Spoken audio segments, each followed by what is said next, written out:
User ID lang ang kailangan mo dito para pagkakitaan mo yung Facebook Reels at TikTok mo. Kaya kung willing ka at interesado ka na malaman kung paano, mag-comment ka dyan ng how at ituturo ko sa'yo step by step.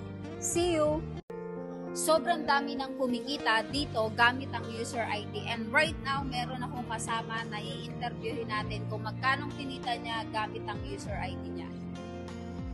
Hi everyone! My name is Princeline Velasco, dating estudyante at isa lang po sa naghaw dito sa kay Ma'am Limsi Minsalan. At ngayon po, in just 1 month, kumita na po ako ng 30,000. So, ngayon, kung gusto mong malaman kung paano ka kikita dito gamit ang user ID mo, mag-comment ka dito ng how at ituturo ko sa'yo step by step.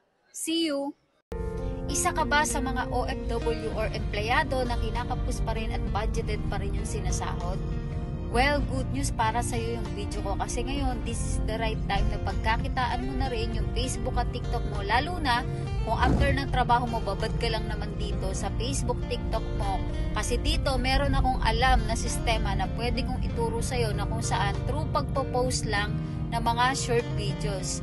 Kaya ngayon, kung willing ka at interesado ka na malaman kung paano, mag-comment ka dito ng how or direct message mo ako para nang sa ganon, masend ko sa'yo yung full details. See you!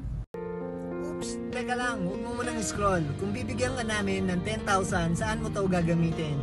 Una, pang negosyo, pangalawa, panggala, or pangatlo, pangluho. Ngayon, i-comment mo kung ano yung napili mo kasi mamimili kami ng mga bagong matutulungan ngayong taon. At sana, ikaw na yon.